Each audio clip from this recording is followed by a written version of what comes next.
Première cause de mortalité dans les pays occidentaux, avec près de 80 000 décès par an en France, l'infarctus du myocarde est par définition l'urgence vitale. L'objectif essentiel doit être un diagnostic et une prise en charge thérapeutique aussi précoce que possible. Dans ce contexte, l'échocardiographie doit être considérée comme un complément diagnostique en cas d'insuffisance de preuves, mais ne doit en aucun cas ralentir la prise en charge des situations évidentes. La terminologie actuelle impose l'intégration de l'infarctus du myocarde dans le cadre plus large des syndromes coronariens aigus, avec ou sans sus-décalage du segment ST. Après quelques rappels de notions physiopathologiques, seront abordés successivement le diagnostic positif et différentiel, le diagnostic topographique et de gravité, la surveillance post-infarctus. Les complications de l'infarctus du myocarde seront traitées dans un chapitre spécifique. L'infarctus du myocarde correspond à une nécrose myocardique étendue à une surface égale ou supérieure à 2 cm² par occlusion prolongée d'une coronaire. La nécrose est le plus souvent transmurale, mais elle peut être rudimentaire sous-endocardique en cas de thrombose incomplète, de désobstruction précoce ou de collatéralité importante. L'infarctus intéresse surtout le ventricule gauche, notamment la paroi septale. L'extension au ventricule droit complique 20 à 30% des infarctus de topographie inférieure. La topographie de l'infarctus dépend de l'artère occluse. L'interventriculaire antérieur irrigue les 2/3 antérieurs du septum, la pointe et la paroi antérolatérale. La circonflexe irrigue la paroi latérale. La coronaire droite irrigue le tiers inférieur du cœur, incluant la portion basale du septum et la paroi inférieure du ventricule gauche. Selon la dominance d'un vaisseau sur un autre, les territoires peuvent varier, en particulier au niveau apical. La notion de sidération myocardique est aujourd'hui mieux connue. Elle correspond à une diminution de contractilité se prolongeant après reperfusion coronaire durant quelques heures à quelques jours. Elle prédomine en périphérie de l'infarctus, mais elle est réversible, ce qui justifie la réévaluation de la fonction ventriculaire gauche à distance de l'événement. L'infarctus se traduit au niveau des zones de nécrose et de sidération par des anomalies segmentaires de contraction et donc une altération de la fonction systolique régionale à type d'hypokinésie ou d'akinésie. Ces anomalies sont observées dans la totalité des infarctus transmuraux et entre 75 et 85% des infarctus sans onde Q. À noter qu'il suffit de 20% de nécrose dans l'épaisseur myocardique pour générer une akinésie complète de la zone. À la phase aiguë, des mécanismes compensateurs s'instaurent rapidement et font intervenir une hyperkinésie des segments sains favorisée par la décharge de catécholamine et le mécanisme de Frank-Starling avec élévation de la pression télédiastolique du ventricule gauche. Le remodelage ventriculaire intervient dans les semaines qui suivent l'infarctus. On observe une expansion de la zone nécrosée. L'œdème, la raréfaction cellulaire, la fragmentation du réseau collagène interstitiel se traduisent par un amincissement de la paroi, entraînant une expansion liée à l'augmentation de la contrainte pariétale. Cette expansion aboutit à une diminution de la fraction d'éjection, avec risque d'insuffisance cardiaque, et comporte un risque d'anévrisme ventriculaire, voire de rupture cardiaque. On observe également une dilatation des zones saines. Au niveau des zones non nécrosées, la mise en jeu de la loi de Starling conduit à une dilatation par augmentation de la pression télédiastolique du ventricule gauche et à une hyperkinésie. Initialement compensateur, ce mécanisme s'avère délétère à long terme par fibrose interstitielle, déchéance myocardique, altération des propriétés diastoliques puis systoliques du ventricule gauche. Au niveau échocardiographique, l'infarctus se traduit par des anomalies segmentaires de contraction dans les territoires nécrosés. Ces anomalies sont précoces, plus précoces que l'élévation enzymatique ou que l'on de Q de l'ECG.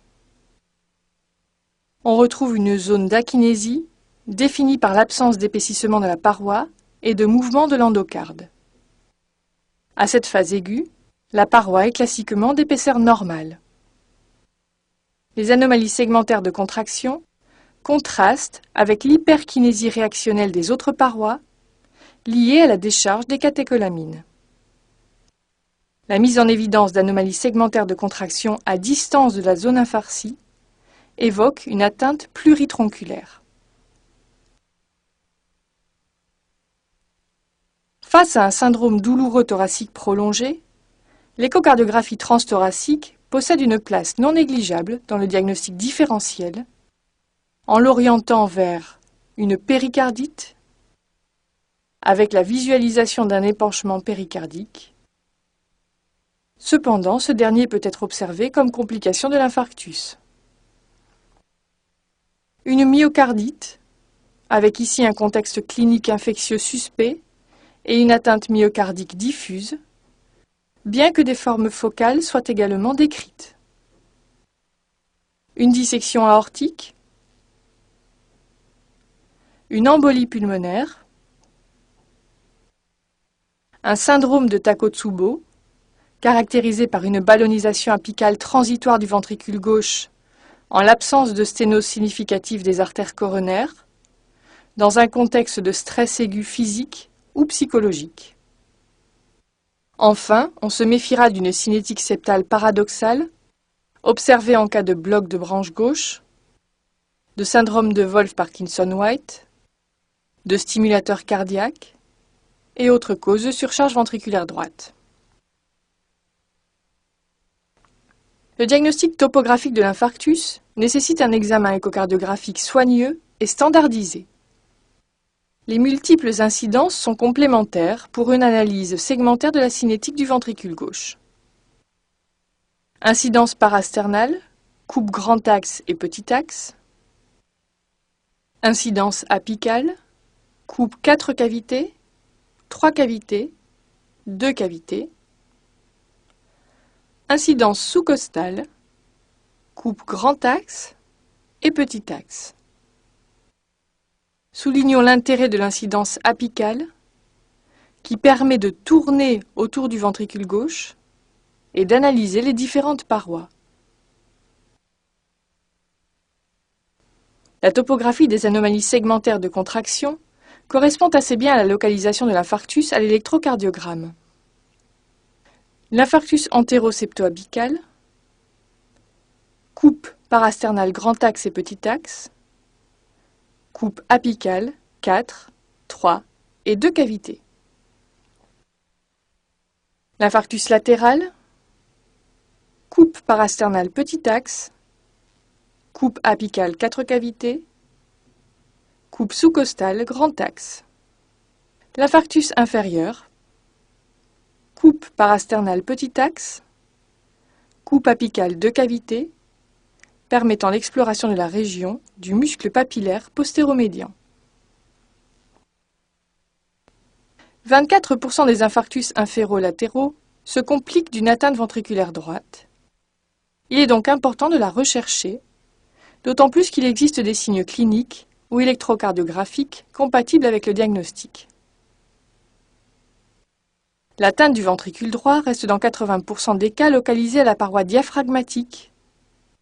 Elle s'étend à la paroi latérale du ventricule droit dans 20% des cas. Les principaux signes échocardiographiques de l'atteinte du ventricule droit sont l'akinésie ou dyskinésie de la paroi diaphragmatique du ventricule droit, voire de la paroi antérolatérale, la dilatation du ventricule droit, pouvant se traduire par un rapport des surfaces VD-VG supérieur à 0,9, l'altération de la fraction d'éjection du ventricule droit, un mouvement septal paradoxal. Ces 3 derniers signes témoignent d'une nécrose ventriculaire droite étendue. L'échocardiographie permet de prédire le site de l'obstruction. Dans le territoire de l'interventriculaire antérieur, une obstruction proximale génère une nécrose étendue antéro-septo-apicale avec asynergie débutant dès le segment basal du septum interventriculaire. Une obstruction moyenne est associée à une nécrose respectant le segment basal du septum interventriculaire. Pour une occlusion de la circonflexe, la nécrose sera localisée à la paroi latérale du ventricule gauche, voire à la paroi inférieure. Enfin, une occlusion de la coronaire droite touchera la paroi inféro-basale du ventricule gauche, voire une extension au ventricule droit. Cependant, compte tenu du chevauchement possible d'un individu à l'autre des territoires de la coronaire gauche et de la coronaire droite, en fonction de la dominance du réseau gauche ou du réseau droit, une dyskinésie apicale peut être secondaire à une atteinte de l'une ou l'autre coronaire. Le diagnostic de gravité de l'infarctus fait appel à des signes échocardiographiques et Doppler. Fraction d'éjection du ventricule gauche.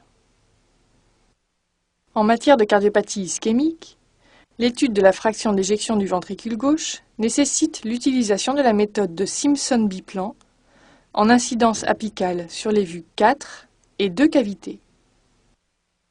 Une fraction d'éjection globale inférieure à 35% est un indice de gravité. L'élévation des volumes télédiastoliques et télésystoliques après infarctus est un facteur de mauvais pronostic avéré. Intégrant les modifications morphologiques du ventricule gauche, l'augmentation de l'index de sphéricité au-delà de 1,6 est également associée à un pronostic plus sombre. Le score pariétal correspond à l'estimation semi-quantitative de l'atteinte de la fonction ventriculaire gauche basée sur l'analyse des 17 segments. Chaque segment est analysé individuellement et un score lui est attribué. Cinétique normale 1, hypokinésie 2, akinésie 3, dyskinésie 4. L'indice, ou score segmentaire global, est calculé en divisant la somme de ces chiffres par le nombre de segments analysés, habituellement 17. Le score normal est donc de 1. Les limites de ce score à la phase aiguë sont liées à l'hyperkinésie des zones saines et à la notion de sidération. D'autres causes d'erreur et de surestimation de la taille de l'infarctus sont l'existence d'une nécrose non transmurale, d'une anomalie de mouvement de la zone bordante par étirement. Un score pariétal élevé est de mauvais pronostic. Toutefois, un contrôle échocardiographique à distance de l'infarctus, de l'ordre de 3 semaines, évalue au mieux les conséquences de l'infarctus, une fois la phase de sidération passée. L'étude de la fonction diastolique du ventricule gauche par Doppler transmitral permet une approche de la pression télédiastolique du ventricule gauche.